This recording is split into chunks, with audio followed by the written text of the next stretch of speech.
네. 그래서 소설 내용 해보도록 할 테고요. 여러분들 쉬는 시간에는 뭘 하시죠? 네. 아 그렇죠. 중요한 일이야. 네. 아무튼 쉬는 시간에 그렇죠. 인스타 이런 거 재밌죠. 네. 그래서 공부하면서 또 쉬는 시간도 재밌게 보내시는데. 아 근데 쉬는 시간에 또 잠깐 컴퓨터에 충전을 하셔야겠죠. 예. 인스타가 진짜 무서운 거더라고요. 예. 저도 최근에 이제 인스타를 어쩌다 보니 이제 하게 돼가지고, 예. 굉장히 좀 그렇죠. 계정을 만들고 뭔가 릴스 이런 거를 보다 보니까 시간도 막 진짜 삭제되고, 예. 그래서 여러분들이 참 공부하기 쉽지 않겠다라는 걸 늘 느끼고 있어요. 예. 그렇게 재밌는 게 많은데 공부가 이렇게 재미없죠. 예. 제가 늘 생각하지만 저는 아마 스마트폰이 있던 때에 학교를 다녔으면 대학을 못 갔을 것 같습니다. 네. 다행히도 절대는 스마트폰이 없어서 예. 그래도 공부하면 할 수 있는 환경이 생겼었는데 아무튼 제가 뭔가 인스타하고 막 그 릴스 보고 그렇죠 유튜브 쇼츠 보다 보니까 진짜 뭐 그냥 시간이 녹아버리는 것 같아요. 예. 뭔가 좀 꼰대처럼 여러분들한테 아유 그런 거 하지 마십시오 뭐 이런 얘기를 하기보다는 그렇죠.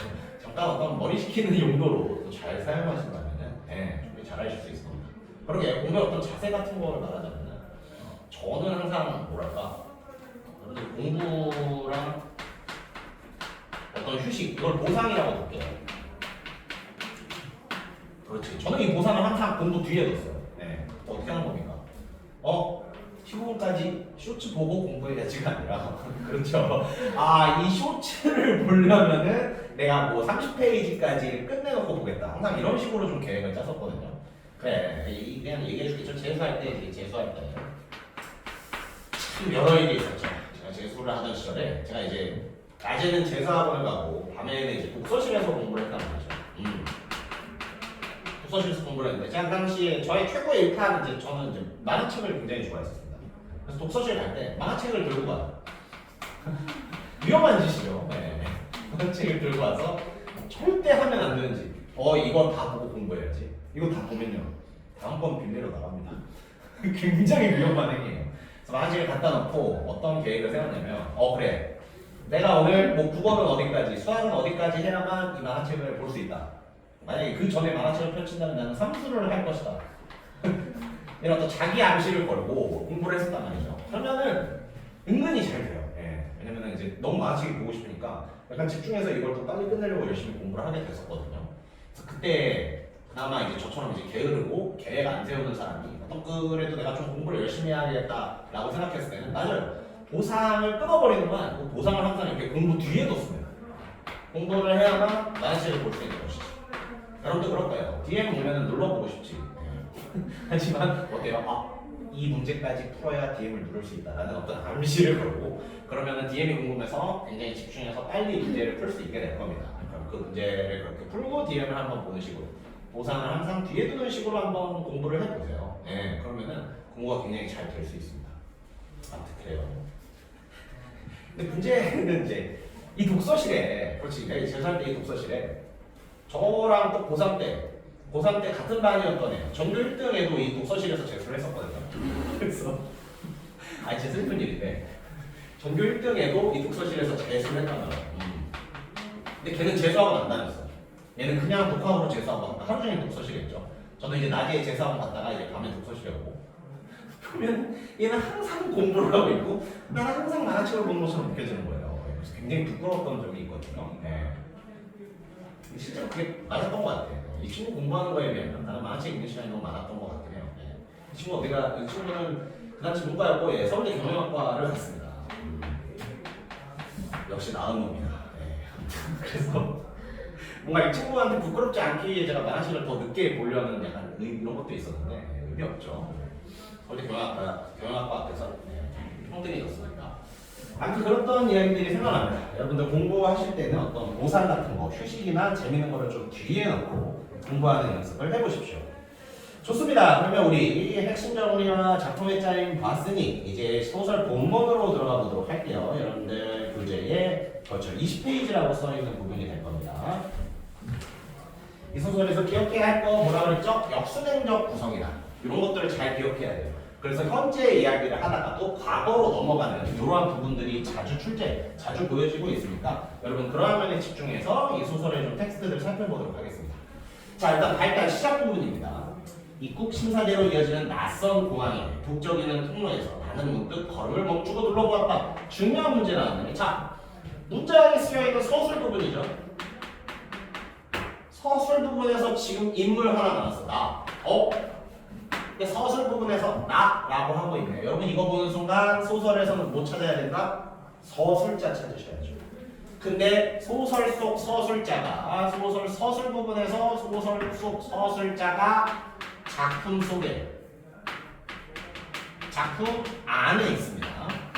이럴 때 우리는 이걸 몇 인칭이라고 한다? 1인칭이라고 하죠.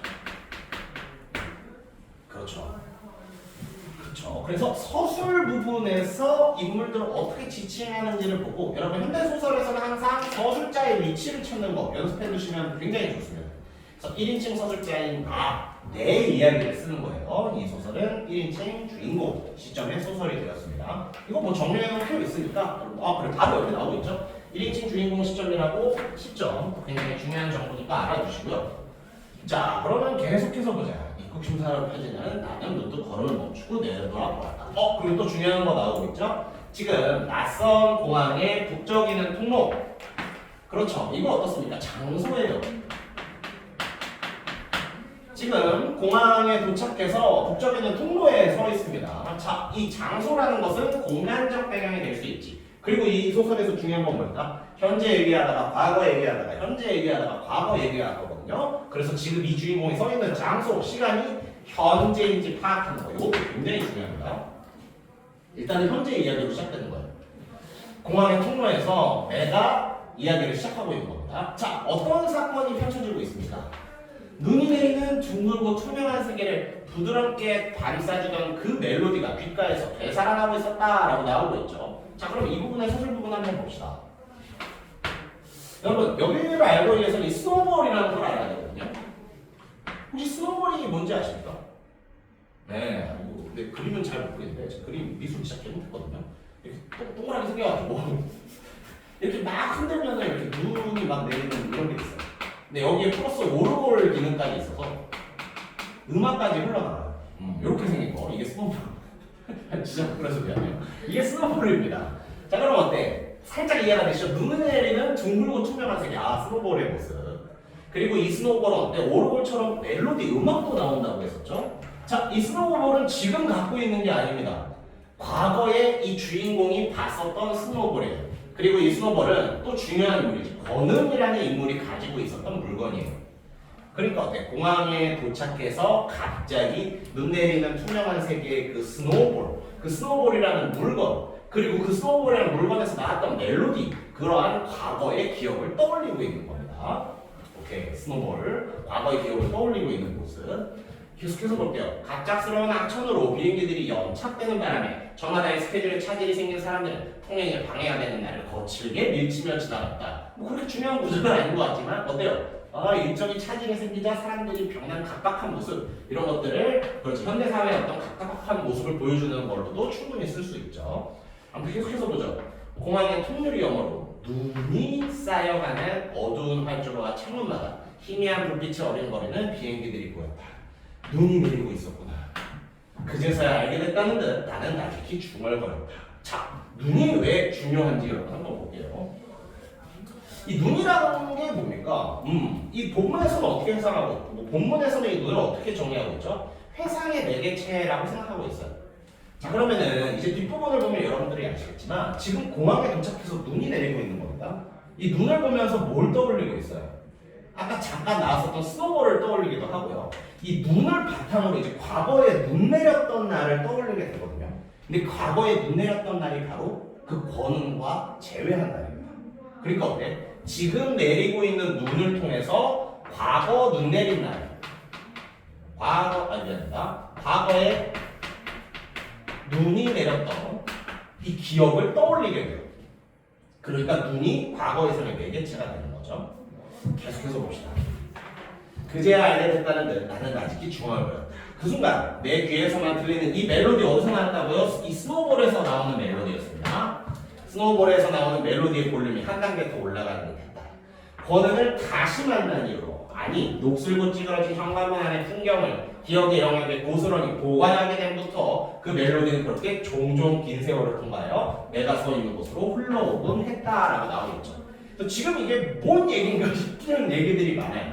근데 전부 다 이후의 소설 내용을 살펴보면은 권은을 다시 만났다. 맞아요. 중간에 권은과 재회가 한번 이루어집니다. 그리고 녹슬고 찌그러진 현관문, 이거는 어떤 권은과의 과거의 일을 기억해내는 소재가 되거든요. 권은이 살고 있던 집의 현관문입니다. 그래서 아무튼 눈을 보면서 권은과의 기억을 계속해서 떠올리려고 하는 모습이에요. 좋습니다. 계속해서 봅시죠.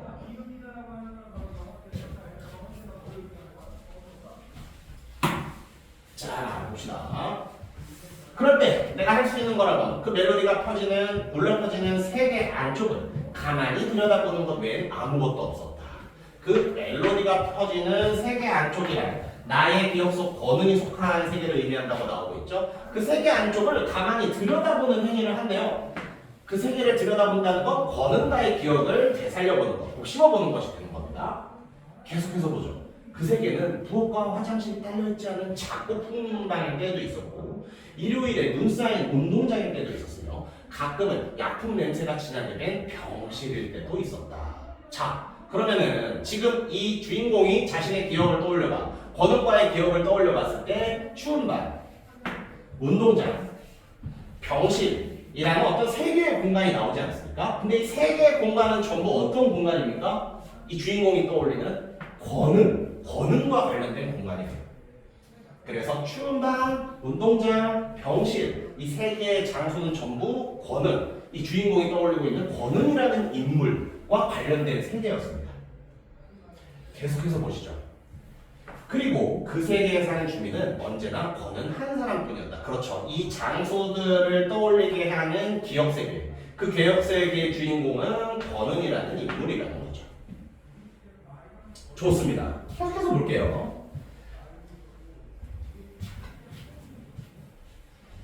일 년 전 일산에 위치한 북카페에서 20년 만에 권은과 재회했을 때 어떻습니까 여러분? 1년 전 일산에 위치한 북카페, 그렇죠. 이거 과거 시간적인 배경이 되고요.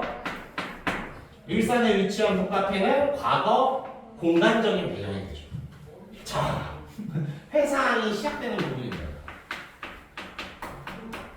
현재에서 과거로 들어간 부분이에요. 자, 다시 한번 정리할게요. 현재 나는 어디서죠? 뉴욕의 공항. 공항에 내려서 이런저런 생각을 해. 그러다 눈을 보게 됐죠. 그 눈을 보고 갑자기 무슨 얘기를 쭉 해? 권은과 관련된 이야기를 쭉 해. 그리고 이제 본격적으로 이 부분부터 1년 전에 재회, 다시 만났던 권은을 떠올리고 있습니다. 즉, 지금부터 제시되는 사건은, 이 과거는 1년 전의 사건이고요. 이 1년 전, 바로 권은과 재회했던 사건을 지금부터 이야기하고 있는 거예요. 오케이, 한번 봅시다. 자, 20여 년 만에 권은과 재회했을 때 나는 사실 그녀를 기억하지 못했다. 중요한 정보죠. 자, 권은과 나는 학생 때부터 알던 사이거든요. 그래서 오래 헤어져 있다가 1년 전 일산의 북카페에서 만난 거야. 근데 나는 어땠습니까? 나는 권은을 알아보지 못했습니다. 나는 권은을 알아보지 못했다. 자, 그럼 거꾸로 해볼까? 권은 나를 알아봤을까? 네, 알아보고 있습니다. 그 내용이 뒤에 펼쳐지고 있어요. 자, 아무튼 내용 정리해 볼게요. 현재 공항에서 눈을 보면서 과거해상이 시작돼요. 이 시작되는 과거해상은 1년 전 권은과의 재회했었던 사건입니다. 근데 그때 나는 권은을 알아봤다? 못 알아봤어요. 이 둘은 학생 때부터 알던 사이지만 이때 1년 전에 만났을 때 나는 권은을 알아보지 못했습니다. 계속해서 가볼게요. 파주에 살고 있다는 권은을 만나기 위해 일산으로 간 건 오로지 인터뷰를 위해서였다. 그렇지. 왜 권은을 만나러 갔어? 인터뷰하려고. 그래서 이 부분은 어떻게 보고 있어요? 개인적인 목적 없이 인터뷰라는 일 때문에 권은을 만났다고 하고 있어요. 계속해서 보자. 그 무렵 신문사와 연관된 시사 잡지에서 기자로 있던 나는 신문사와 연관된 시사 잡지에서 기자로 있었다. 이것은 주인공의 직업적인 정보를 알려주는 부분이죠. 주인공이 1년 전에 뭐였어? 기자였어요.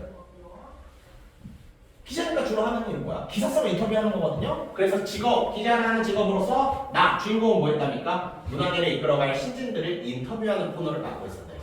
문화계를 이끌어갈 새로운 어떤 인재들을 만나는 인터뷰를 하는 코너를 맡고 있었는데, 계속해서 주로 분쟁 지역에서 보도 사진을 찍는 젊은 사진작가 권은 중요한 정보죠. 네. 권은의 어떤 직업적인 정보가 제시되고 있습니다. 자, 그러니까 권은과 어떻게 만나게 된 거예요? 이들은 학생 때부터 알던 사이라 그랬죠. 근데 오래 헤어져 있다가 어떻게 만나게 된 거야? 잡지사 기자였던 내가 요즘 잘 나가는 그렇죠. 예술인을 만나려고 했는데 그게 바로 권은이었던 거예요. 근데 나는 그 권은을 알아보지 못했어요. 기억하지 못하고 있어요. 계속해서 봅시다. 바로 그 주위에 인터뷰 당하는 사람들을 말하죠. 인터뷰인은 누구다? 바로 권은입니다. 인터뷰에 어떤 것이다. 그날 그녀가 내게 들려준 이야기는 대체로 인상적이었고 사뭇 감동적인 면도 있었다. 친구가 준 필름 카메라를 접하면서 사진에 입문했다는 이야기는 흥미로웠고 생사를 넘나드는 분쟁 지역에서의 에피소드들은 하나같이 그중에 절박한 여정을 그대로 투영되어 있었다. 이거 중요한 정보입니다. 자, 권은이 했던 인터뷰 내용 중에 하나야. 권은의 직업이 뭐라고요? 사진기자. 분쟁 지역에서 보도 사진을 찍는 사진기자예요. 근데 권은이 왜 사진기자가 됐대? 친구가 필름 카메라를 주면서 친구가 준 필름 카메라 때문에 권은은 사진기자가 된 거예요. 어린 시절 친구가 준 필름 카메라 때문에 권은은 사진기자가 됩니다. 근데 이 필름 카메라를 준 친구가 누구야? 저 주인공이 나예요. 그러니까 권은은 어때? 나 때문에 사진기자가 된 건데 나는 권은을 잊어버렸어요. 왜 권은이 누구였지? 까먹고 있어요. 그러니까 이 얘기를 듣고도 뭔가 익숙한 이야기 같은데 막 이지랄하고 난리한다? 막 이러고 있는 겁니다. 아무튼 그러한 상황 아시겠죠? 1년 전에 권은을 만났어. 인터뷰하라고 만났어. 근데 나는 그 권은을 잊고 있었고 그 권은은 나에 대한 얘기를 쭉쭉쭉 하고 있는 겁니다. 계속해서 보죠.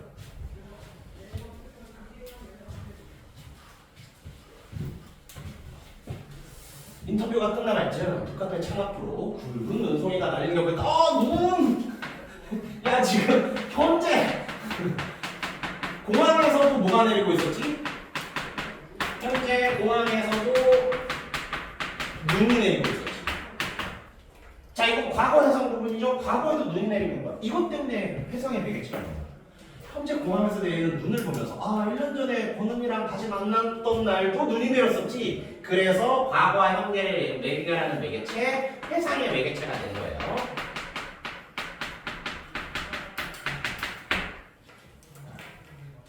이제 이야기 잡혀가시죠. 인터뷰가 끝날 때쯤 카페 창밖으로 굵은 눈송이가 날리는 게 보였다. 금방 그칠 눈 같지는 않네. 인터뷰 원고를 저장하며 혼잣말을 하는 내게 권은 작은 목소리로 이렇게 말했다. 본이 말하는 대사 한번 여러분, 이 소설의 특징 중 하나 뭐였다고요? 대사가 그냥 튀어나와. 이 부분 어때? 금방 그칠 눈 같지 않네? 대사잖아요. 근데 어때요? 쌍따옴표나 줄 바꿔서 쓰지 않고 그냥 서술 속에 쓱 넣고 있죠. 그래서 여러분, 이 소설의 소설상 특징 하나 우리 지금 발견하게 된 겁니다. 아까 봤었던 대사가 쌍따옴표나 줄 바꿈 없이 그냥 이렇게 쓱 들어가 있어서 서술이랑 구분이 잘 안 되는 거. 아무튼 이런 식으로 대사가 들어가 있어요. 아무튼 금방 그칠 것 같지는 않네. 인터뷰 원고를 저장하면 혼잣말 하는 내게 권은 작은 목소리로 이렇게 말했다.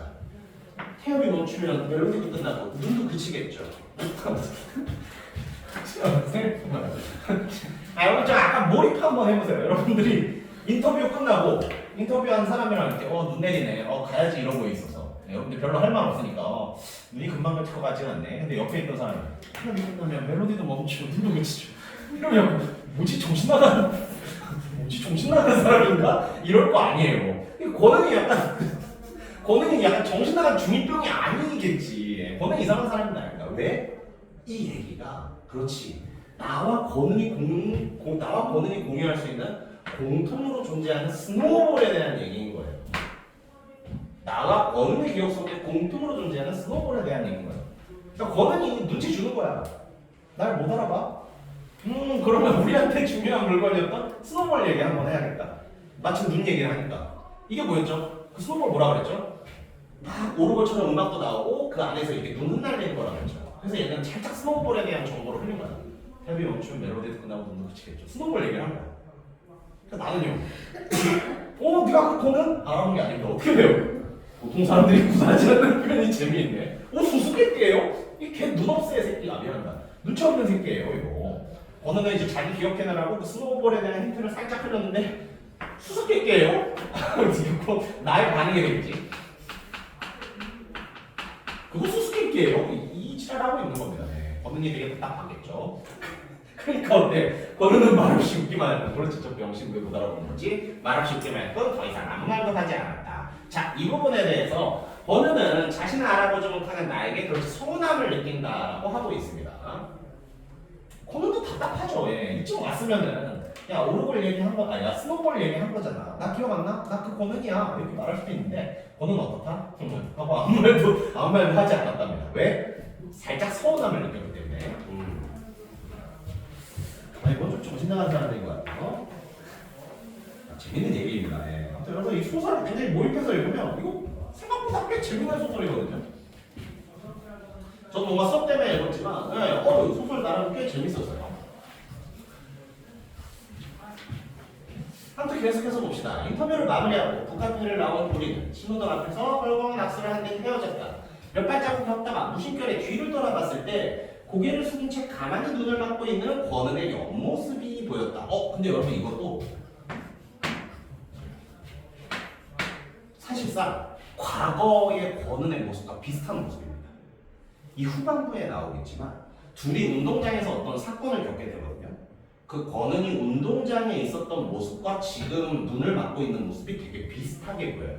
그래서 이 장면을 어떻게 해석하고 있어요? 권은이 과거 학교 운동장에서 그랬던 것처럼 보이는 모습, 약간씩 기시감 같은 걸 느끼는 거죠. 저런 모습 되게 익숙한데 이런 것들을 느끼고 있는 거죠. 계속해서 봅시다. 이거는 운동장 부분을 보고 오시면 확실히 이해되실 거예요.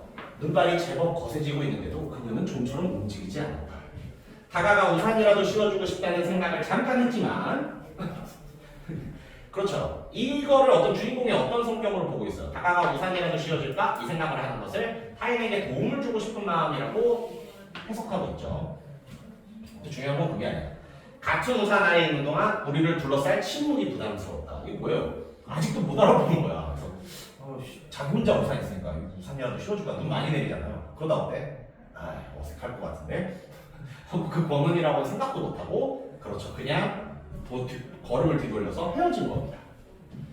좋습니다. 그래서 그러한 장면들이 쭉 제시되어 있고요. 계속해서 봅시다. 돌이켜 돌아보면은 그 만남에서 그녀가 내게한 이야기들, 그 만남은 여러분 인터뷰를 말하는 거지.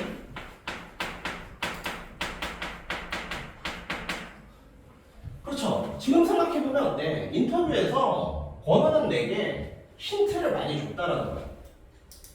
권은은 내게 힌트를 많이 줬다라는 겁니다. 그 힌트의 내용을 한번 살펴볼까요? 가령 사진에 빠져들게 되었던 계기. 이 사진에 왜 빠지게 되었죠? 내가 사진기를 줬잖아요. 그래서 권은이 사진에 빠져들게 됐잖아요. 그러니까 사실상 그 얘기를 한 것은 야, 나 모르겠어? 권은 나 모르겠어? 이런 어떤 힌트를 준 것 같다는 거야. 그리고 어때요?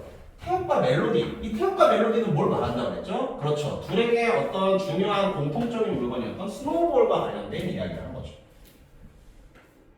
그러니까 어때? 지금 와서 생각해보면 그 인터뷰 때 했던 얘기들이 나 권은이고 알아보려고 주는 일종의 힌트 같았다라는 거예요. 심지어 차가운 눈 속에서 꼼짝 않고 서 있던 그 모습. 또 나왔죠? 이게 어떤 모습이었다고? 과거의 운동장에 서 있던 모습과 비슷했다고. 그렇죠. 그 모습도 나에게는 하나의 교훈이었는지 모른다.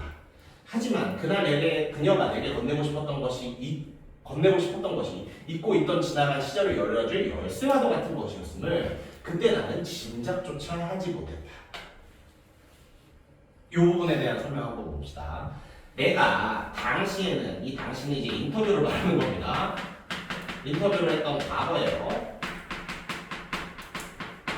인터뷰를 했던 과거에는 기억하지 못했던 과거. 이 과거는요. 권은과 추억에 있는 학생 시절을 말하는 거예요.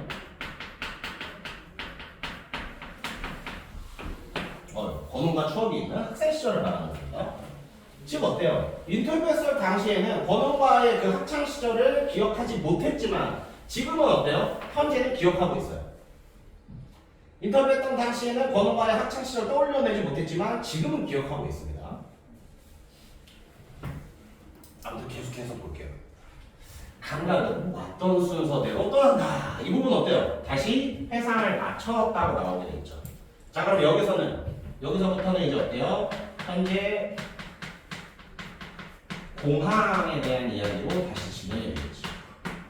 현재 공항에서 과거 1년 전 일산에서 인터뷰했을 때를 떠올렸잖아. 그러면 다시 회상이 맞춰졌다는 거, 현재 공항으로 다시 돌아왔다는 말이 됩니다. 계속해서 볼게요. 멜로디가 옅어지면서 우리가 나누었던 대화도 지워져갔고 권은이 서 있던 거리 풍경도 점점 뒤로 물러났다. 회상이 끝나면서 페이드아웃 되는 모습. 남은 건 아스팔트 바닥에 권은의 코트 끝에 그리고 그녀의 신발 위에 내려앉았던 하얀 눈송이뿐이었다. 그렇죠. 아까 회상 왜 시각하게 했지? 이 눈 보고 권은과 인터뷰를 하러 제어했던 날도 눈이 내렸었는데 눈은 계속해서 회상의 매개체로 쓰이고 있습니다. 정신을 차리고 보니 다시 고개를 들었을 때 그 눈송이는 그렇지 공항 현재의 장소 나오고 있죠? 통유리 너머에서 나도끼는 눈 속으로 금세 스며들었다. 권은과의 회상에 현재로 돌아왔다는 권은과의 회상에서 현재로 돌아왔다는 내용을 말하고 있는 거예요. 자, 그러면 지금까지 진행된 얘기 한 번만 정리해 봅시다. 어떤 내용이었죠? 내가 공항에 도착했어. 뉴욕 공항에 도착했어.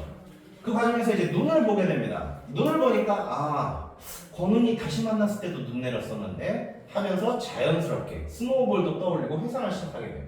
그 회상 속 1년 전 일산에서 무슨 일이 있었습니까? 내가 신문기자로 권은을 인터뷰했어요.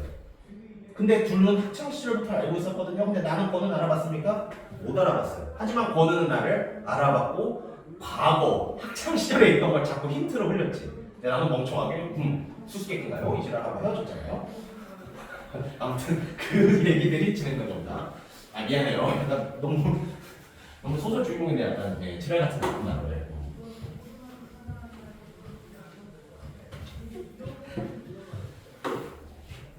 나는 좀 주인공을 이해할 수 있을 것 같다. 다른 얘기가 아니라 제가 그러니까 이거 얘기를 해도 되는지 모르겠지만 제가 학생들 이름이랑 얼굴을 진짜 못 외우거든요. 네, 그래서 진짜 죄송합니다. 반드시 여러분들을 외우겠죠. 여러분들을 외울 건데 그렇죠. 이게 약간 이제 알려져가지고 학생마다 저한테 와서 제 이름 아세요? 하고 물어보는 때가 있었어. 그럼 나는 항상 너가 누구였지? 맨날 인지했었는데 약간 사람 얼굴이랑 사람 이름을 기억하는데 약간 뭔가 장애가 있는 것 같아요. 그래서 저는 뭔가 나의 마음을 이해할 것 같습니다. 뭐지? 수수께끼인가? 인지를 하고 있잖아요. 아무튼 그런 얘기였고요. 자, 중요한 부분 줄거리 한번 봅시다. 그래서 발단 부분의 이야기를 정리했고요. 잘 보세요. 인터뷰 이후 다시 만난 권은 인터뷰가 끝나고 또 한 번 더 권은을 만났어요.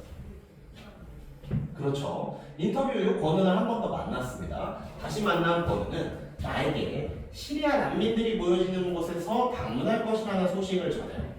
그렇죠. 권은은 나는 시리아 난민들이 있는 곳에 방문할 거야. 여기에 왜 방문한답니까? 그렇지. 이 방문의 목적, 방문의 이유가 되는 것이 이 중요한 다큐멘터리입니다. 그리고 다큐멘터리, 누가 표시했던 사람들에 관해 말하면서 자신이 그것에 영향을 받아 분쟁 지역을 다니게 되었다고 설명합니다. 다큐멘터리 사람들. 아까 잠깐 말해줬었죠. 나와 권은의 이야기가 다큐멘터리 사람들에 나왔던 장베른과 알마이어의 이야기와 조금 비슷하다고. 그래서 이 다큐멘터리는 뭐야? 나와 권은의 서사, 여기에 1번을 붙일게요. 나와 권은의 서사, 1번을 붙일게. 장베른과 알마이어 노이어의 서사. 이 두 개의 서사를 연결하는 매개체가 바로 다큐멘터리 사람들이 되는 겁니다. 한 번만 더 정리. 뭐라고요? 다큐멘터리 사람들의 정확히는 장베른이 알마 마이어를 살려준 이야기가 나와요.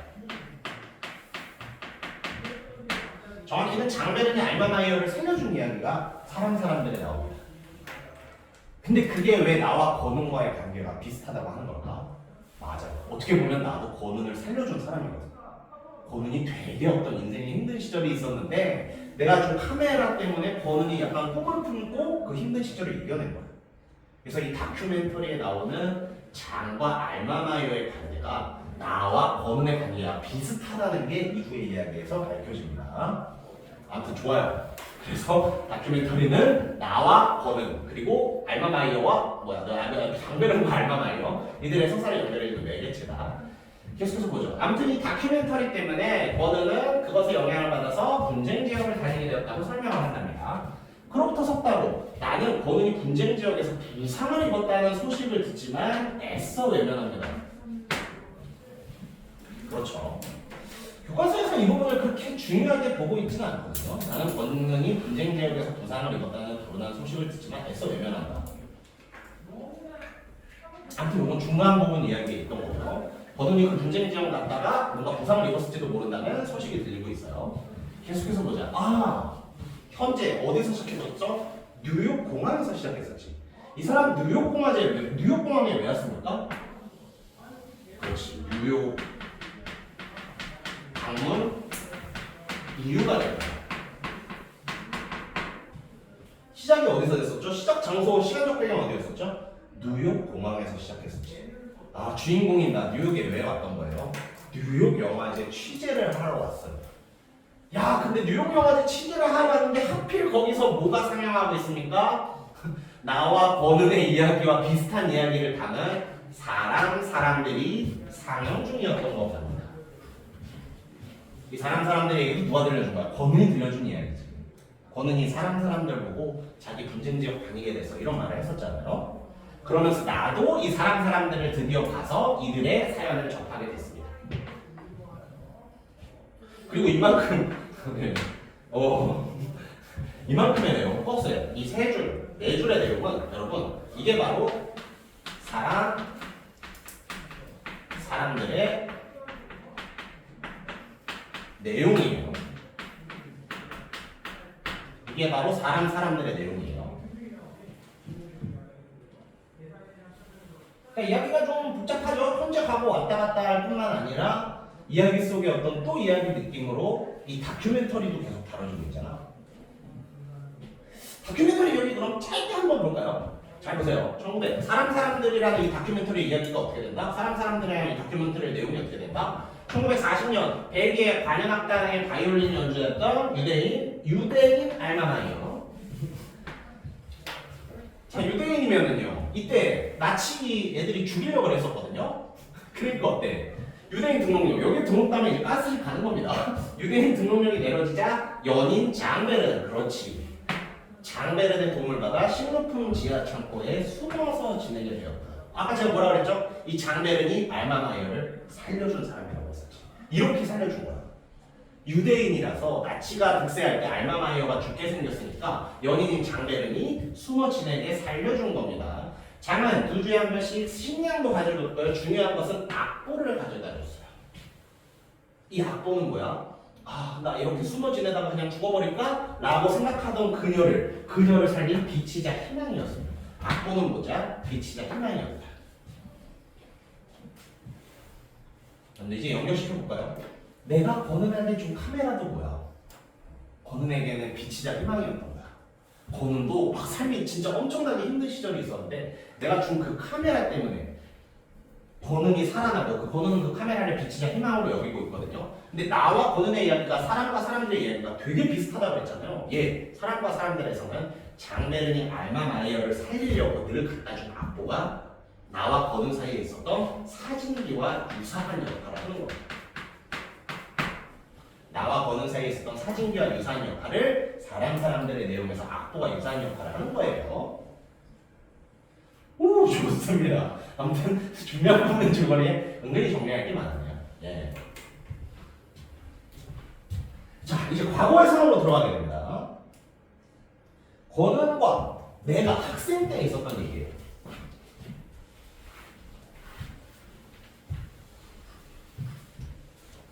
그렇죠. 권은과 이 주인공이 학생 때 도대체 무슨 일이 있었던 걸까? 한번 보죠. 거기 권은 집 맞아요? 과거의 상이 시작되는 부분이고요. 자, 그렇죠. 현재에서 미래로 가는 거. 과거에서 현재로 오는 게 아니라 현재에서 과거로 갔다. 이거 후행적 구성이라고 했었죠.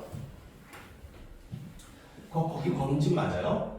문은 선뜻 열렸지만 그 안으로 선뜻 들어가지 못한 채 나는 몇 번이나 묻고 물었다라고 나옵니다. 여러분 별거 아니지만 소설에서 굉장히 강제로 출제되는 포인트 한번 얘기 들어볼게요. 문을 열렸는데 내가 선뜻 들어가지 못한 행동을 보여요. 문을 열렸지만 잘 못 들어가고 있어. 자, 근데 이 행동에서 발견할 수 있는 심리가 뭡니까? 두려움과 망설임이라는 심리, 감정이 드러나고 있죠. 요게 여러분 소설에서 자주 출제되는 포인트예요. 행동의 밑줄을 쫙 치고 이 행동으로 알 수 있는 주인공의 심리는 그렇죠. 요 관계. 그래서 이런 서술이 드러난 부분을 여러분들 좀 잘 기억해 주십시오. 소설에서 뭐 자주 나온다고요? 행동의 밑줄 치고 이 행동으로부터 알 수 있는 주인공의 심리는 이것이다. 심리와 감정은 이것이다. 이거 되게 자주 나와요. 아무튼 문이 열려 있었지만 선뜻 들어가지 못했다. 왜? 두려움과 망설임 때문에. 그러면 어떤 집이었길래 선뜻 들어가지 못한 걸까? 나는 몇 번이나 묻고 또 물었다. 볼게요. 여기서는 일단 여기 도구 하나를 쓰겠습니다. 녹슬어지고 찌그러진 현관문. 깜깜한 방. 곧바로 이어져 있었는데 그 방에서 빛을 발하는 건 둥그란 스노우볼 뿐이었다. 햇빛이 거의 들지 않는 그 작고 추운 방에 가게 되는 계기는 사실 내 의지와 상관이 없다. 자, 여러분 제가 이 역삼각형 찍은 거 보면 다 뭡니까? 그렇지. 권은이 살고 있는 권은스 집의 모습이거든요. 근데 여러분 권은스 집의 모습은 다 어때요? 현관문 찌그러져 있고요. 방 깜깜하고요. 자꾸 추운 방이에요. 뭐 럭셔리하다 이러면 이제 여러분들이 항상 이상한 거겠죠? 자꾸 추운 방이에요. 어떻게 돼요? 굉장히 가난하고 뭔가 고난이라고 해요. 굉장히 가난하고 뭔가 고통스러운 모습이 보이고 있지. 찌그러진 현관문, 깜깜한 방, 추운 방. 예, 거는 굉장히 가난하게 살고 있었던 겁니다. 그렇죠. 그래서 이런 소재들, 이 소재들의 공통점을 묻는 문제들이 혹시 할 수 있어요. 야, 근데 거기서 유일하게 좀 그래도 긍정적 아니야? 빛을 발하는 게 뭐였어? 바로 그 스노우볼. 중요하다고 했었죠. 왜? 스노우볼은 나와 권은이 둘 다 기억하고 있는 물건이니까. 근데 과거의 스노우볼은 권은한테 뭐라고 해석되고 있습니까? 권은이 의지하던 대상입니다. 뒤에 나오겠지만 이게 여러분들보다 조금 더 어린 나이라고 생각해보자. 여러분들보다 어린 나이인데 집도 되게 가난하고 부모님도 잘 안 들어와. 여러분들 어떻게 써요? 계신나 이럴까요? 이러진 않을 거 아니야. 다 뭔가 너무 힘들어, 너무 추워, 너무 쓸쓸해, 나뭐 먹고 살나 이럴 거 아니에요. 그 와중에 그런 힘든 와중에 권은이 유일하게 그래도 의지하던 게 있어. 그게 바로 스노우볼인 거예요. 스노우볼 아까 뭐랬죠? 흔들면 눈 날리고 태엽 좀 올리면 음악도 나온다고 했지.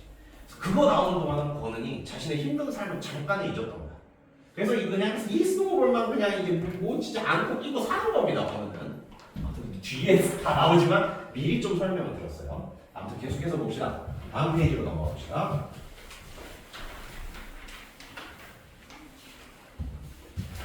그러니까 권은은 집에 나를 왜 찾아간 거야? 그 계기가 소개되고 있죠. 권은의 집에 왜 찾아갔냐면 권은이 연락도 없이 나흘이나 결석을 하기 때문이다. 나흘. 요거 요즘 이슈되던데요. 나흘이면 며칠인지 아시죠? 다행입니다. 하루 이틀 사흘이 3일이에요. 여러분이 그 세대가 아니지. 이거 최근에 뉴스에 나왔거든. 사흘 하면 4일이고 나흘은 무슨 뜻이요? 이런데 미안해. 진짜 미안해. 여러분들 위해서 미안해. 아무튼 4일이나 결석한 거예요. 하자. 담임은 단장인 나와 부반장을 맡고 있었던 여학생을 불러. 두 명의 인물이니까 일단 체크해 봅시다. 단장인 나, 부반장인 여학생. 담임도 인물이지. 담임. 세 명의 인물이 나오죠. 담임은 단장인 나와 부반장인 여학생을 불러 어떻게 합니까? 야, 사흘이나 사흘이래. 4일이나 결석했으니까 상황이 어떤지 좀 보고 와라 라고 부탁했었습니다. 교무실을 나서자 부반장, 이 여학생이잖아. 부반장은 피아노 교습이 있다면 동행을 거부했고 예, 그렇죠. 그냥 빠진 거예요. 내가 거기를 그러면서 부반장은 피아노 교수 받아야 되는데 하면서 그냥 먹은 겁니다. 그러니까 어때요? 담임은 반장과 부반장에게 전부 일을 시켰지만 부반장은 그냥 가버렸어. 귀찮은 일을 외면하는 이기적인 모습이 드러나버렸다. 나는요, 따라도 책임감을 가져야지 어쩔 수 없이 나오자 종이에 적힌 주소를 따라가 봤더니 바로 그 현관문이 나왔던 것이다. 계속해서 보죠. 더디게 암수능이 찾아오자. 여러분, 암수능 용어 설명 나오고 있죠? 예. 그러니까 어두운 곳 들어가면은 처음에 물건 잘 안 보이잖아요. 근데 그 어두움에 익숙해지면은 이제 눈이 뭔가 물건들을 잘 찾지 않습니까? 그럼 암수능, 권은의 집이 그만큼 어두웠다는 거야. 권은은 불도 잘 안 켜고 살았다는 거예요. 아무튼 더디게 암수능이 찾아오자. 그제서야 허름한 외투를 껴입은 채 담요까지 뒤집어 쓰고 있는 권은이 보였다. 그렇죠. 허름한 외투. 이걸 보면 어떻게 알 수 있어요? 그리고 뭔가 보일러 안 켜도 추우니까 담요를 뒤집어 쓴 모습은 어떻게 보일 수 있어요? 굉장히 빈곤한 환경에서 추위에 떨고 있는 권은의 모습을 발견하게 된 겁니다. 그래서 권은은 곧 몸을 일으켜 형광등을 켰고, 그렇지, 아까 암수능과 이제서야 형광등을 켰다는 모습, 그럼 권은은 평소에 불을 켜지 않고 생활했구나. 요 점을 알 수 있죠. 형광등이 켜진 순간 태엽이 다 풀린 스노우볼도 작동을 멈췄다라고 나오고 있죠. 자, 근데 여러분, 이 부분을 조금 미리 설명해서 미안하지만 이 부분 좀 주목해 볼게요. 지금 어떤 부분이죠? 그렇지. 요 설명 한번 볼게요. 스노우볼이 작동을 멈췄다는 요 설명. 아까 제가 뭐라고 했었죠? 거는 되게 힘들어. 그래서 그냥 그 스노우볼이나 맨날 켜고 들어놓는 거야. 그동안은 어때? 거는 힘든 현실을 잊을 수 있었습니다. 그러니까 어때요? 스노우볼이 작동을 하는 순간 이렇게 가자. 이렇게 하세요. 스노우볼이 작동하는 순간 어때? 부정적인 현실에서 도피할 수 있는 시간이 됩니다. 스노우볼이 작동하고 있는 동안은 부정적인 현실에서 도피하는 거야. 자, 그러면 스노우볼이 작동을 멈췄어. 태엽을 다 풀렸어. 라는 말은 부정적인 현실에서 도피할 수 있는 시간이 끝났다. 다시 그 차가운 현실을 눈 떠야 하는 순간이 돼버리는 거죠. 아무튼 권은에게 스노우볼은 뭐다? 그 스노우볼이 작동하고 있는 시간은 권은은 그렇죠. 부정적인 현실을 잊을 수 있었다라는 겁니다. 예. 계속해서 보죠. 잠시만요. 물 한 잔만 하겠습니다. 슬슬 체력이 떨어져가네요. 예.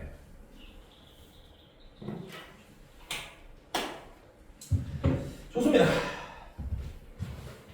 아무튼 여러분 소설의 내용들 보통 소설이 이제 내신에 출제되면 어느 장면이 나올지 모르거든요. 심한 학교는 이거 한 2페이지, 3페이지에서 그냥 다 때려놓고 문제 내는 경우도 있어.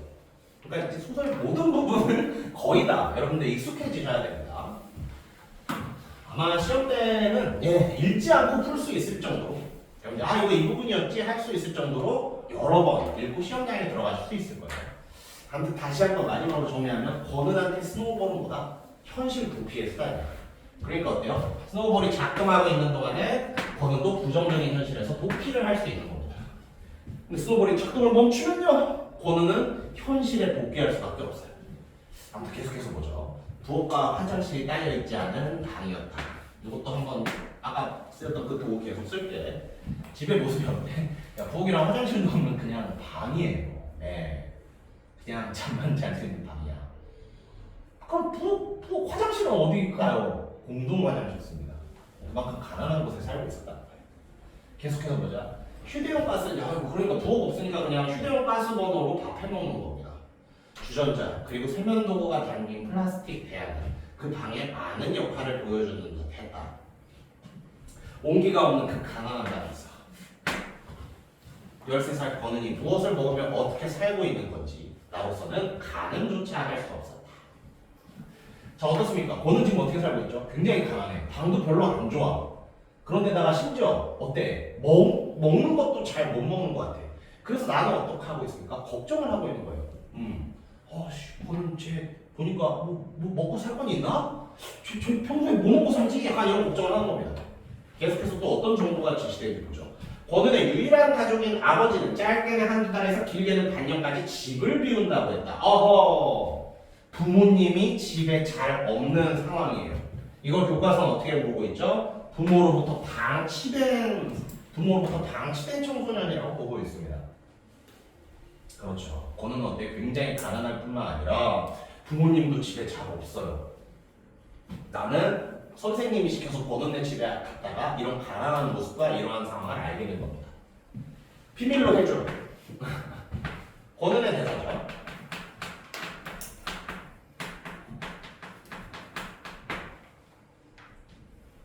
권은은 이러한 상황을 비밀로 해달라고 하고 있습니다. 왜 비밀로 해달라는 걸까? 한번 밑에 내용을 보면서 생각해보죠. 권은이 물이 담긴 유리컵을 내밀며 말했다. 그렇지. 이게 제일 재밌는 부분이에요. 물을 이렇게 주는 겁니다. 왜? 그 빈곤을 하느냐고 손님을 대접하는 행동이에요. 예의를 차리는 행동입니다. 줄 거 없지만 이 물이라도. 그러면서 어때? 하는 말이 지금 나의 이런 상황을 비밀로 해줘요. 그러면서 왜 비밀로 해달라는지 한번 볼게요. 난 고아가 아니야. 만약 나의 이런 사실이 밝혀지면 나는 보호시설에 갈 것 같으니까. 나는 어때? 보호시설 같은 데는 절대 안 간다고 말하고 있죠. 여러분, 권은이 왜 비밀로 해달라는 거야? 보호시설에 가기 싫어서 그런 겁니다. 이러한 것들이 밝혀지면 어른들이 뭔가 도움을 준답시고 고아원이나 이런 데를 넣어버릴까봐 오히려 권은은 그걸 걱정하고 있는 거예요. 그렇죠. 좋습니다. 그래서 조금 더 올려서 다시 좀 보도록 할게요.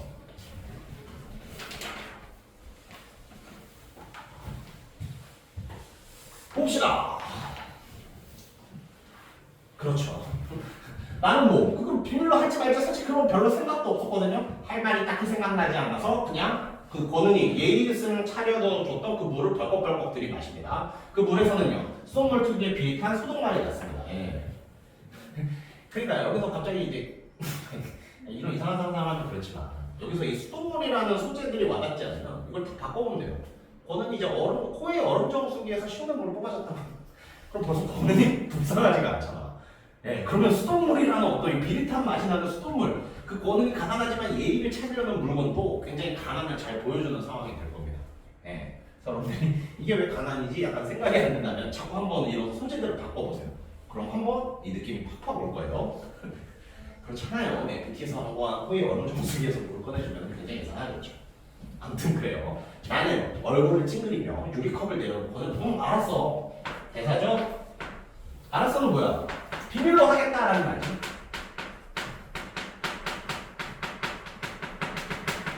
비밀로 하겠습니다. 비밀로 해줘.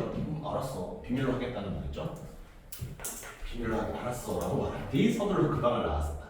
자, 그럼 지금 대사 부분에 한 번씩 체크를 하고 있는데 어때요? 전부 다 대사가 이런 식으로 소설과 구분되지 않는 부분. 이것도 소설의 중요한 특징이었죠. 그 방을 나왔다. 다음날 담임에게 권은이 아프다고 불러댔다. 그렇지. 진짜 진실 말 안 했어요. 비밀로 해달라는 권은의 부탁을 들어준 겁니다. 권은 아파서 안 했대요. 이것도 반대로 생각하면 돼. 권은 걔 부모님도 없이 가난한 데 있던데요? 걔 보호소에 보내야 될 것 같아요. 이러면 완전히 이거 와장창 무너지잖아. 소설이. 어때요? 권은과 약속했던 비밀을 지켜준 모습. 비밀로 해달라는 부탁을 지켜준 모습입니다. 따지고 보면 아주 틀린 말도 아니다. 권은 아파 보이지. 진짜 아파 보이긴 했어. 계속해서 보자.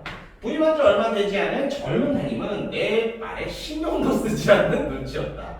담임의 성격을 보여주는 부분이죠. 담임은 내 말에 신경도 쓰지 않는 눈치, 이러한 어떤 행동을 통해서 학교의 무관심한 교사의 모습을 보여주고 있어요. 그날이 나는 권은이 죽을지도 모른다는 상상에 자주 빠져들 뻔했다. 권은이 죽는다면 하고 가정하는 것만으로도 숨이 막혀왔다. 어떤 날은 반 아이들이 나 때문에 권은이 죽었다고 수근거리는 환청을 듣기까지 했다. 자, 이거 뭡니까? 그렇죠. 권은이 이제 걱정되기 시작하는 거야. 권은이 그렇게 힘든 곳에서, 가난한 곳에서 뭔가 먹을 것도 잘 먹지 못하고 그렇게 힘들게 살지 않을까 생각하니까요. 오이씨, 저러다 권은이 죽이면 다 내 책임인 것 같은 어떤 죄책감에 시달리는 겁니다. 그래서 어떤 악몽까지 꿔요. 권은이 진짜 죽으면은요, 친구들이 와서 네가 말 안 해서 죽었어 라고 이럴까봐 굉장히 겁을 먹게 돼 있는 거죠. 그래서 그 부분은 어떻게, 우리가 지금 읽으면 이 부분은 어떻게 해석하고 있습니까? 극단적인 빈곤에 고통받는 권은을 보고 나서 내가 느낀 같은 고통의 감정, 연민, 그리고 죄책감이라고 느끼고 있어요. 자, 생각해봐요. 나는 권은의 부탁 때문에 비밀을 지켜줬지. 권은이 지금 힘들게 살고 있다는 거 비밀을 지켜줬지. 그 과정에서 권은이 진짜 도움을 받아서 죽었어. 누구 때문에 죽은 거야? 비밀을 지킨 나 때문에 죽은 걸 수도 있는 거야. 그러니까 어때요? 나는 계속 권은에게 신경 쓸 수밖에 없는 상황이 만들어진 거예요. 계속해서 봅시다.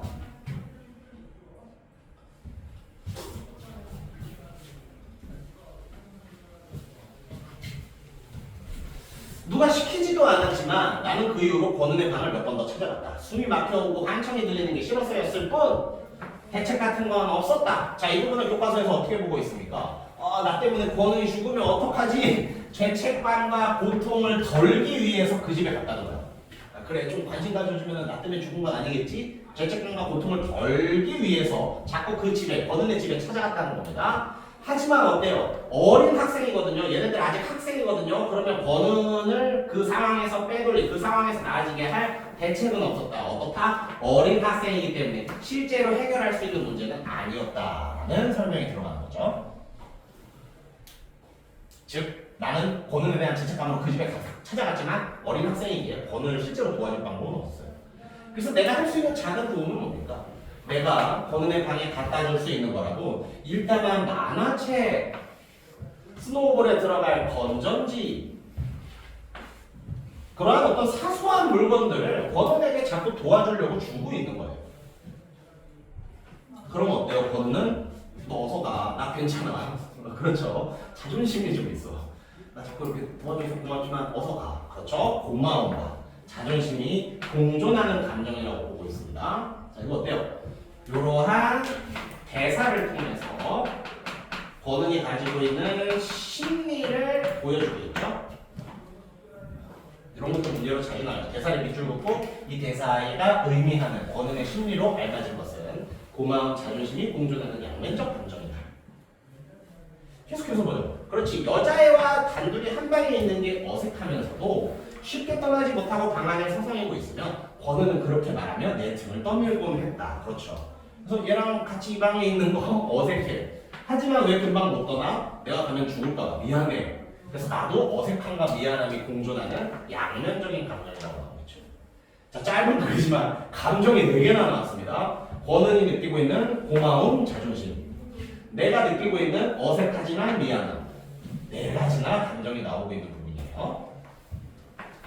그래서 내가 느끼는 감정과 권은이 느끼는 감정 역시 잘 구분해 주시고요. 좋습니다. 계속해서 보죠. 권은의 방을 나와 차도로 이어지는 좁은 내리막길을 따라 걷다 보면은 중학교 때 전등도 골목 사이로 급하게 사라지는 꼬마들도 공동 화장실에서 부서진 문짝과 그 사이로 보이는 더러운 변기도 심지어 공터에 화가 난 진동처럼 아까 권은의 집에 화장실 없다고 그랬죠. 네, 공동 화장실. 근데 그 공동 화장실 문은요 심지어 살짝 문이 그렇게 튼튼해 보이지도 않아. 그리고 변기도 되게 더러워요. 계속해서 권은이 살고 있는 어떤 가난한 지역의 모습. 그렇죠. 그 모습이 묘사되고 있는 거고요. 계속해서 보자. 잔뜩 화가 난 사람처럼 잔뜩 웅크리고 있는 불도저도 도무지 이 세상의 풍경 같지 않게 흐릿하게 보였다. 왜 이 세상의 풍경 같지 않다는 걸까? 너무 낙후돼서요. 사람이 이런 데서 살 수가 있나? 권은 어린애가 이런 데서 살 수가 있나? 그 정도로 낙후된 느낌이기 때문에 이 세상이 풍경 같지 않다고 표현하고 있는 겁니다. 이 세상이 풍경 같지 않게 흐릿하게 변될 뻔했다. 계속해서 보죠. 산비탈의 시멘트와 판자로 대충 지어진 집들은 그나마도 반 이상 헐린 상태였다. 나도 권은처럼 겨우 13살일 뿐이었다. 폐허가 되어가는 동네의 외진방에서 권은이 감당해야 하는 허기와 추위를 나는 해결해 줄 수 없었다. 나도 13살일 뿐이니까. 자, 그래. 지금 이 주인공의 감정에 다시 한번 몰입해 봅시다. 어떻죠? 판장이라서 어쩔 수 없이 찾아갔어. 찾아갔더니 어우 쟤 저러다 죽는 거 아니야? 압박감을 느낍니다. 근데 어때요? 권은 힘들어요 라고 사실을 말한 게 아니라 권은의 말처럼 그냥 거짓말로 둘러댔어. 그 상황에서 권은이 죽으면 어떡해? 내가 거짓말해서 죽은 거 아니야? 다 되기 때문에 계속해서 신경 쓰이고 불쌍하고 죄책감을 느끼니까 권은의 집에 찾아갑니다. 그런데 어때요? 어린 나이에 나로서는 권은을 도와줄 방법이 크게 없어요. 여기까지 정리해봤고 그 상황에서 정말 중요한 필름 카메라가 나옵니다. 아까 여러분 기억나요? 이 카메라 때문에 권은이 살게 되었다고, 희망이 되었다고 제가 살짝 예고했었죠. 계속해서 봅시다. 안방 장롱에서 우연히 필름 카메라를 발견했을 때 일말의 주저도 없이 그걸 품에 안고 무작정 권은의 방으로 달려갔던 거 내 눈에는 그 수입 카메라가 뭘로 보여? 중고품으로 팔 수 있는 돈 뭉치로 보였답니다. 자, 나한테는 아버지의 필름 카메라는 뭐야? 쟤를 살릴 수 있는 돈 뭉치로 보는 거야. 계속해서 보자. 돈 뭉치로 보였기 때문이다. 권우는 내 기대와 달리 카메라를 팔지 않았다. 그건 당연한 일이었을 것이다. 그녀에게 카메라는 단순히 사진을 찍는 기계 장치가 아니라 다른 세계로 이어지는 통로였다. 자, 필름 카메라를 나는 어떻게 보고 있죠? 살아서 쟤 도와줘야 하는 도뭉치. 필름 카메라를 권우는 어떻게 보고 있죠? 아, 이 슬픈 세계를 벗어나 다른 세계로 이어지게 해줄 통로. 이 통로는 뭐다? 그렇죠. 이 어두움을 벗어날 수 있는 희망이라는 겁니다. 그래서 나한테 카메라는 돈, 권은에게 카메라는 희망의 통로가 되는 거예요. 나한테 카메라는 돈, 권은에게 카메라는 희망의 통로요. 좋습니다. 그거를 인식하시고요.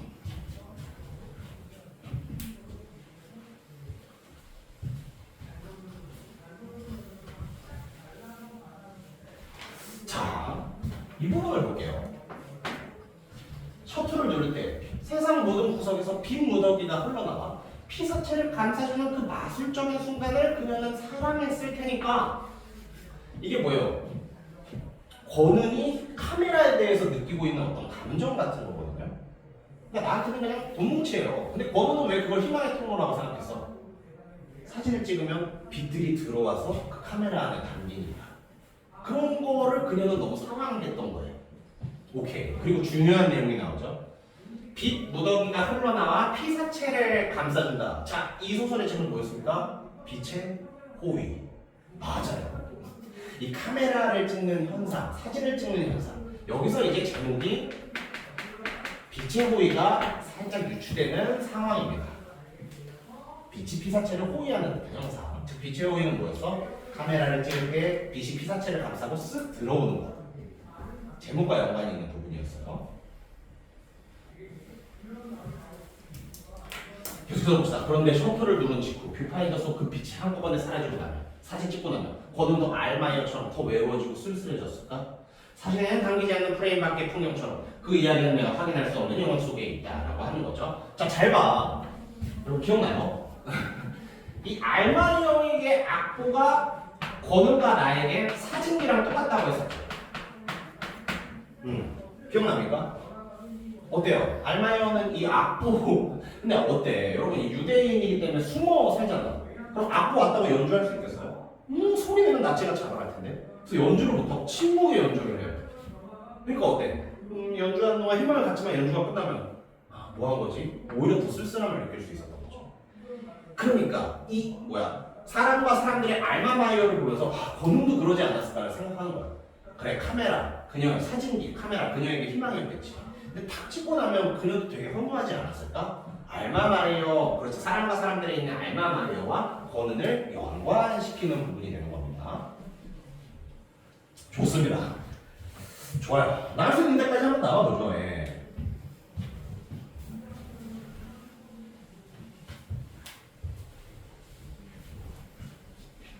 자, 봅시다. 권은은 그 필름 카메라로 방 안에 사람들을 찍다가 카메라에 담을 만한 더 많은 풍경을 찾기 위해 조금씩 집 밖으로 나오기 시작했다. 그렇지. 권은 집에서 스노볼이나 맨날 이렇게 쳐다보고 있던 음침한 아니야요. 그런 애였잖아요. 예. 근데 이제 어때? 카메라로 더 찍고 싶어 하면서 집 밖으로 나온 겁니다. 권은의 삶이 변해하기 시작하는 겁니다. 누구 때문에? 내가 갖다 준 카메라 때문에. 중요한 부분이죠. 학교도 다시 나왔다. 그렇지. 학교로 돌아온 그녀에게. 하지만 나는 다가가지 않았고 말을 걸지도 않았다. 왜요? 언제나 똑같은 옷만 입고 다니는 번호가 친하다는 인상을 그 누구에게도 주고 싶지 않았을 것이다. 이거 완전 착한 놈은 아니네. 어때요? 저런 나다는 애와 친하면 나도 약간 부끄러운 걸 이거예요. 어떻게 해석하고 있습니까? 권은에게 도움을 주고 싶으면서도 그렇지 가난한 친구 권은과 살짝 친해지면 약간 민망할 것 같은 거야. 예. 그런 어떤 감정의 양면성. 또 양면성. 도움을 주고 싶지만 가난해와 친하다는 소문이 나긴 싫어. 그런 어떤 양면성이 있어요. 권은 역시 권은도 나에게 어때요? 권은도 날 못 본 채 할 때가 많았습니다. 나도 권은과의 얘기를 잘 안 하고 권은도 나와 얘기를 잘 안 해. 권은의 행동을 이걸 어떻게 해석하고 있죠? 첫 번째, 나를 배려해주는 행동. 두 번째, 자신의 처지를 아는 나를 모른 채 하여 자존심을 지키려는 모습입니다. 그렇죠. 여러분 생각해보세요. 나의 비밀을 쑥쑥들이 알고 있는 약간 덜 친한 사람이 있어. 어쩌다 보니 나의 비밀을 쑥쑥들이 알고 있는 나의 덜 친한 사람이 있어. 그 사람과 친하게 지낼 수 있겠습니까? 오히려 피할 거예요. 그러니까 예를 들어서 그런 걸 생각해볼까? 예를 들어서 제가 밤에 가면 쓰고 뭐 인터넷 방송을 하는 거예요. 막 간장도 퍼마시고 누구 욕도 하고. 근데 알고 보니 시청자 한 명, 그 방에 시청자 한 명이 제 학원의 학생이었던 겁니다. 그럼 제가 그 학생과 친하게 지낼 수 있겠어요? 그래서 앞으로 되게 상호적으로 돼야겠죠. 그래, 여기까지 숙제 해봤니? 맨날 이지를 하겠지. 나의 비밀을 알고 있으니까 비슷한 겁니다. 권은이 아이고 가난한 내가 말 걸면은 쟤도 좀 민망하겠지 해서 배려하는 행동이기도 하지만 오히려 나의 그 모든 것, 나의 단점이 모든 것을 알고 있는 사람한테는 살짝 말을 걸기가 오히려 어려워요. 그래서 그것으로 인해서 자존심을 지키려는 모습이 제시되고 있다. 자, 좋습니다. 그래서 우리는 결국 학교에서는 아는 척을 안 하니까 친구가 되지는 못했지만 그래도 서로의 비밀 하나씩을 지켜주기는 했었다. 서로의 비밀의 내용 한번 볼까요? 나는 권은이 고아나 다름없다는 걸 그 누구에게도 발설하지 않았고 권은은 사실상 고아나 다름없다. 이것도 비밀을. 권은 그 카메라, 그 카메라 어떤 카메라였지? 아버지의 카메라를 훔쳐온 것. 이게 비밀이었죠. 그러니까 서로를 약간 배려해 주는 거야. 쟤 사실상 고아야 이런 비밀 말해주지 않고 제 아버지 카메라 훔친 놈이야 이런 비밀을 말해주지 않아요. 그래서 아무튼 친구는 못됐지만 서로의 비밀을 지켜주는 관계는 된 겁니다. 계속해서 보죠. 이거 좀 올려서 볼까?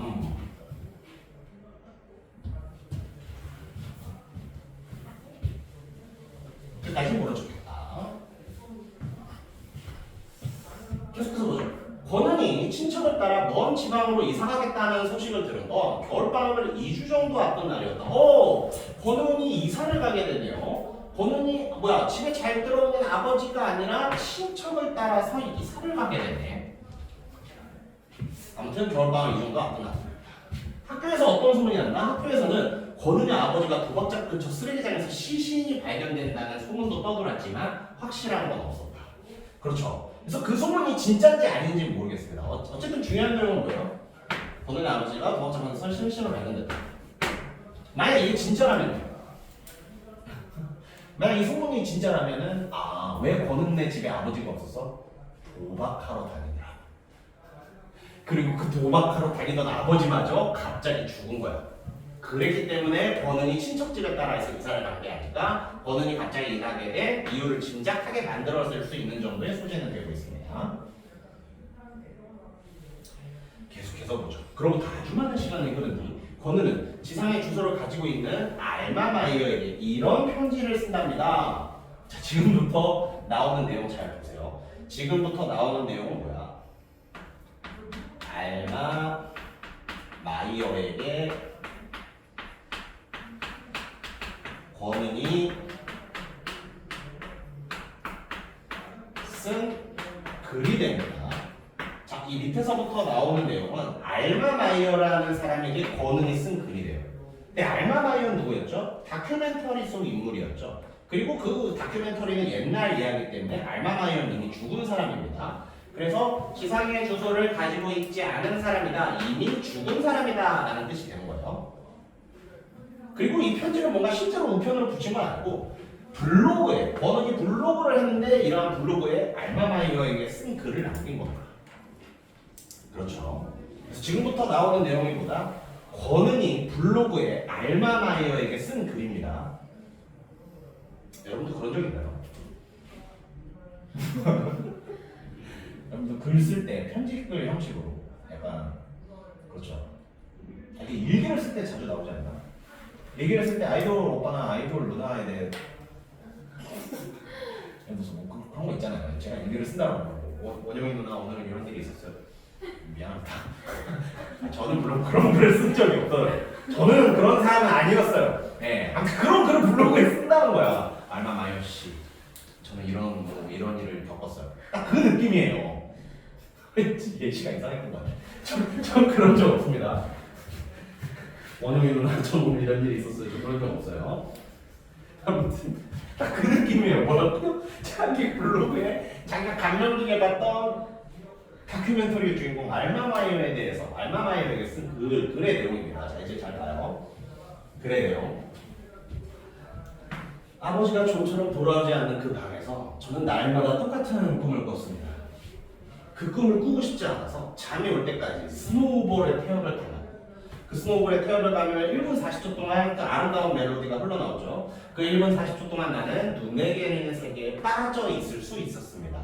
아까도 계속 나온 내용입니다. 이 스노우볼이 작동되는 시간이 뭐라고 했었죠? 스노우볼이 작동되는 이 1분 30초의 시간이 뭐라고요? 현실에서 도피할 수 있는 시간을 말하는 거지. 1분 30초 스노우볼이 작동되는 시간.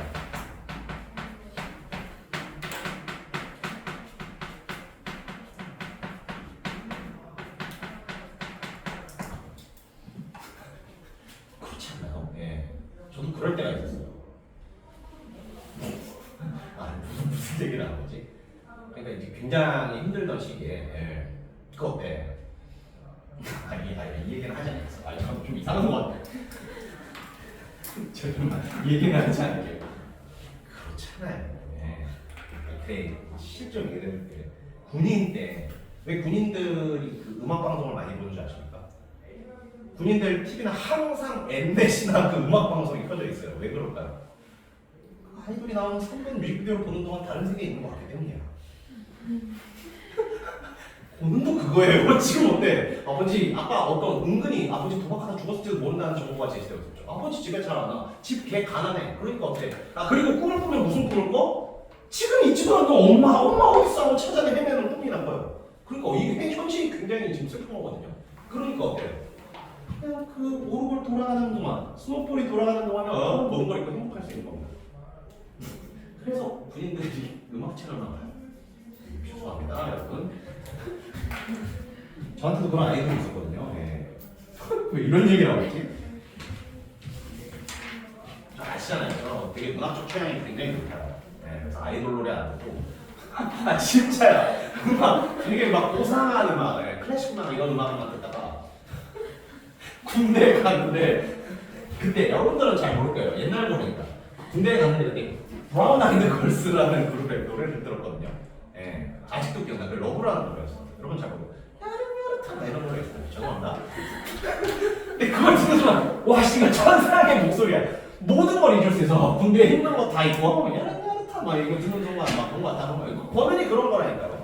너무 힘든데 그 스노우볼 얘기가 나오는 동안 자기가 꾸는 악몽도 잊을 수 있고 지금의 처절한 현실도 잊을 수 있는 겁니다. 왜 이렇게 내가 흥분해서 이걸 설명하고 있지? 아무튼 좋아요. 마지막 멜로디가 끝나기 직전 이불을 머리끝까지 뒤집어 쓰고는 급하게 눈을 감곤 했노라고. 왜요? 이때 잠 안 들어서 잠 이상하게 자면 어떻게 돼? 악몽을 꾸니까. 그 악몽의 내용이 뭐였죠?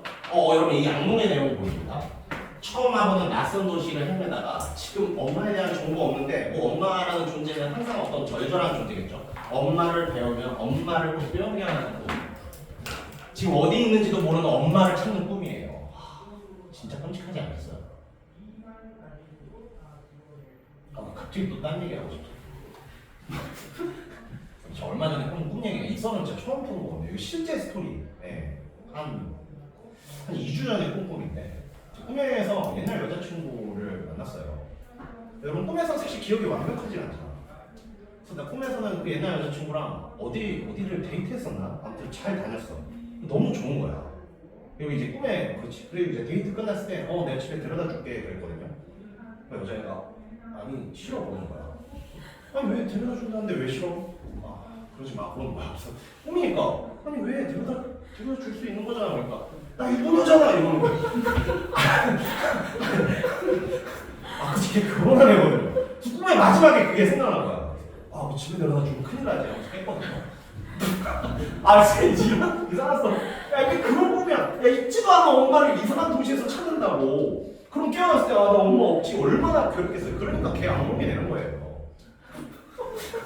미안해요. 왜 갑자기 이런 소리를 이렇게 풀었지? 예. 진짜 죄송합니다. 탱크댕 소리는 바뀌지 않아요. 이게 왜 악몽인지 아시겠죠? 예. 소설이 이렇게 재밌는 거예요, 여러분. 죄송합니다. 그래, 우리는 바뀌죠. 야, 이 블로그 내용만 끝나고 가요. 야, 나 엄마로 그 악몽을 꿨다. 단 한 번도 그 레파토리 그 악몽은 바뀌지 않았대. 거기까지 쓴데 거는 잠시 침묵한다. 나도 그녀의 침묵을 지켜준다. 그렇죠. 나도 그녀의 침묵을 지켜준다는 건 뭘까? 지금 내가 블로그 글을 읽고 있는 거야. 예. 지금 내가 권은의 블로그 글을 읽고 있는 거야. 권은이 블로그에 알마가이한테 쓴 편지 글을 올려놨잖아요. 나도 지금 그 블로그에 접속해서 그 글을 보는 겁니다. 거기까지 쓴 뒤 그거는 잠시 침묵한다. 나도 그녀의 침묵을 지켜준다. 며칠이 지난 뒤에야 권은은 다시 블로그를 열고 천천히 쓴다. 짝! 여기까지 오늘 수업 나가도록 하겠고요. 예. 그렇지. 더 하다가 그렇죠. 이 글의 뒷부분은 또 다음 수업 시간에 이어서 하는 게 좋을 것 같습니다. 예. 아무튼 여기 이상한 수업을 풀어서 죄송하고요. 갑자기 생각났어. 예. 그렇지. 그 꿈 계약몽이었거든요. 그랬을 때 진짜 아직도 기억나. 그 여자친구가 마지막에 왜 집에 데려다 주면 안 돼? 나 유부녀잖아. 이 결혼했지 하면서 깨우고 진짜 약간 울었거든요. 그렇지. 결혼했지. 여러분 아무튼 죄송하고요. 숙제 내용 알려드리겠습니다. 여러분 숙제는 일단 소설 좀 뒷부분까지 한번 읽어보시면 좋겠습니다. 예, 소설이 이제 제가 읽어드렸는데 여러분 스스로 지루하실 수도 있어서 뒷부분은 여러분들이 좀 읽어오시면 빨리 해결할 수 있을 것 같으니까 소설 한번 읽어보시고요. 아직 우리 소설을 다 풀지는 않았지만 그래도 한번 문제는 조금 풀어보면서 이런 문제가 나오겠구나 역으로 좀 예상해 보셨으면 좋겠어요. 여러분들한테 낼 숙제는 그래 여기까지 한번 보자. 예, 여러분들 가볍게 되겠습니다. 여기 너무 좋은데? 여기까지 하자. 여기까지. 여러분 7페이지 워크북 7페이지 문제까지 한번 풀어보십시오. 네, 그러면은 여러분들 우리 공부했던 그렇죠. 이 소설이랑 아까 공부했던 그렇죠. 우리는 서로에게 거기에 대한 문제는 20문제 조금 넘게 풀 수 있을 것 같거든요. 네, 그래서 7페이지까지 한번 문제 풀어보시는 걸 숙제로 내드리겠습니다. 아무튼 여러분 고생하셨고요. 이상한 썰을 자꾸 풀어서 좀 죄송합니다. 좀 자제해야지. 좋습니다. 고생하셨고요. 여러분 클리닉 때 볼 수 있으시고 일단은 다음 주에 다시 뵙겠습니다. 고생했습니다.